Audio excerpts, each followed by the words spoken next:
наталия качиткови 73 сола наздик 50 сол аст ки дар яке аз марказҳои обовусанҷии вилояти суғд фаъолият мебарад. дар тоҷикистон ӯ давомдиҳанда ва насли дуввуми ин касби нодир мебошад. наталия качиткова омӯзгори фанни табиатшиносӣ буда баъд аз хатми донишгоҳ дар маркази обовусанҷӣ корашро оғоз намудааст. ӯ сараввал дар шаҳри душанбе, баъдан тӯли 20 сол дар хуҷанд ва аз соли 2016 то инҷониб дар шаҳри гулистон фаъолият бурда истодааст.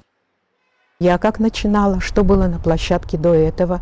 Мы сами выходили, смотрели на этот градусник на почве, становились на колени, устанавливали там все. А сейчас подошел вот к такой мачте, посмотрел, что там горит на табло, записал и все. У нас работа непрерывная, поэтому у нас взаимозаменяемость. Не будет меня, будет другой, не будет другого, третий и так далее. Так что работа не прерывается в нашей службе.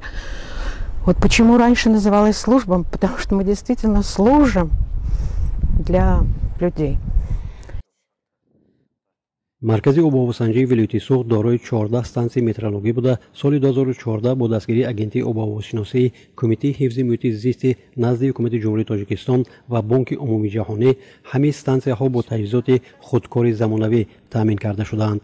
таҷҳизоти нав аз платформаҳои махсус иборат буда дар ҳамин ҷо мутахассисон маълумотҳоро ҳар 3 соат ба қайд мегиранд. обуҳавошиносон маълумоти аз ҳамин дастгоҳҳо гирифташударо ба внукова лондон ва вашингтон равона мекунанд. маврид ба зикр аст ки аввалин стансияи метеорологӣ дар шаҳри хуҷанд ҳанӯз соли 1870 ё худ охирҳои асри 19 таъсис дода шуда он маркази кӯҳантарини осиёи марказӣ ба ҳисоб меравад. агентии обовошиносӣ стансияи дидбонгоҳҳои агрометеорологӣ ҳаст ки бисёр намуди зироатҳои хоҷигии қишлоқро мушоҳида мебаранд, пешниҳод мекунанд ки кадом намуди зироатҳои хоҷигии қишлоқ дар кадом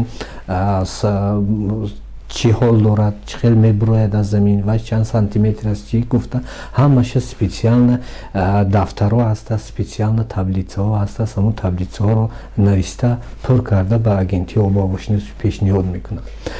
на фақат стансияи метеорологӣ ё дидбонгоҳҳои агрометеорологӣ бо дидбонгоҳҳои обсанҷӣ ҳастааст ки мо миқдори ки обе ки ба ҷумҳурӣ медарод аз ҳисоби пиряхҳое ки ҳаст аз калонтарин пиряхҳое ки об шуда дар дарёи калонтарин мебиёд медарод мо ҳисоб мегирем.